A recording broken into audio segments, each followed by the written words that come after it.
Hello friends, मी Smita Snehal yummy kitchen मध्ये आपलं स्वागत आहे।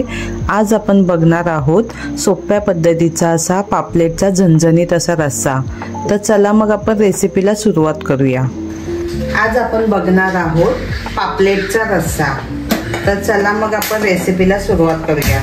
इथे मी एक टोप घेतलेला आहे, त्याच्यामध्ये आपण 2 चमचे तेल टाकणार आहोत। तेल छान गरम झालंय आपलं।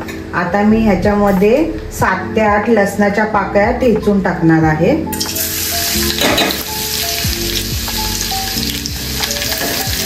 छान लसूण गोल्डन ब्राउन होईपर्यंत आपण त्याला फ्राय करून घेणार आहे। आता मी याच्यामध्ये थोडा कढीपत्ता टाकत आहे। कढीपत्ता छान तडतडला की मग ह्याच्यामध्ये मी एक छोटा टोमॅटो कट करून घेतलेला आहे, तो मी याच्यामध्ये टाकणार आहे। टोमॅटो छान असा मेल्ट होऊन द्यायचा आहे।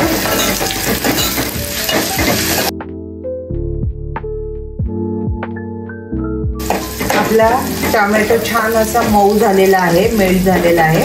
आता याच्यामध्ये मी पाव चमचा हळद टाकते।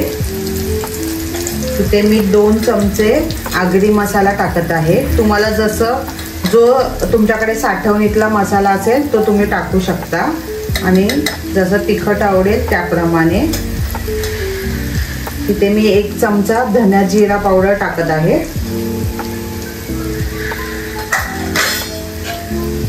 तर छान आपण हे फ्राय करून घ्यायचं आहे मसाला।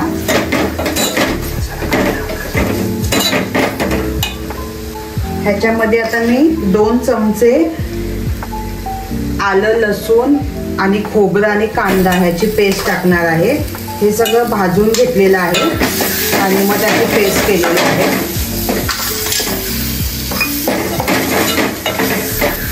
थोडंसं पाणी टाकणार आहे। आपला मसाला जळू नये म्हणून मी थोडं पाणी टाकलेलं। आता हे छान तेल सुटेपर्यंत आपण ह्याला भाजून घेणार आहोत।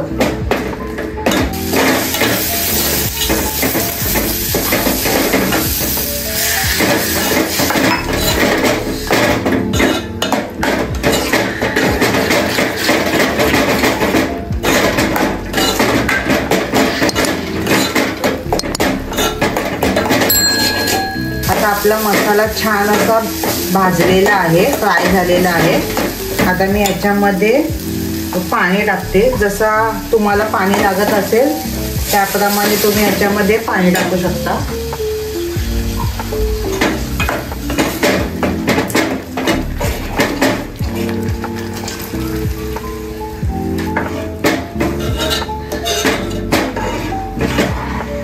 ह्याला छान उकळी आल्यावरती मग आपण त्याच्यामध्ये मच्छी टाकणार आहोत। आता याच्यामध्ये मी इथे कैरी घेतलेली आहे, ती कैरी ह्याच्यामध्ये मी टाकणार आहे।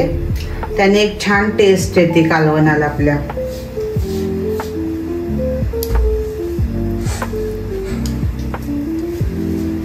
आणि इथे मी 1 चमचा चवीप्रमाणे, तुम्हाला जसं मीठ लागत असेल त्याप्रमाणे तुम्ही मीठ घ्यायचं आहे।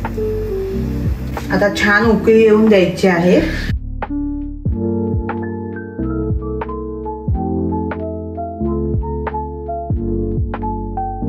छान अशी उकळी आलेली आहे आपल्या कालवणाला। आता मी याच्यामध्ये पापलेटचे तुकडे टाकत आहे।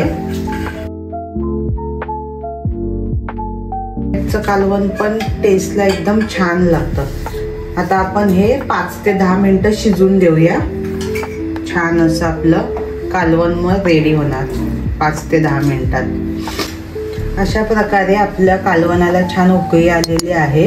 5 ते 10 मिनिटं छान असं उकळलं आहे आपलं कालवण आणि मच्छी पण छान अशी शिजलेली आहे।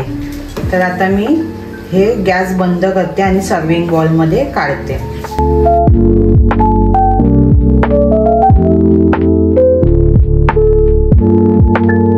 तुम्हाला जर माझी ही रेसिपी आवडली असेल तर लाईक, शेअर आणि सबस्क्राईब करायला विसरू नका। धन्यवाद।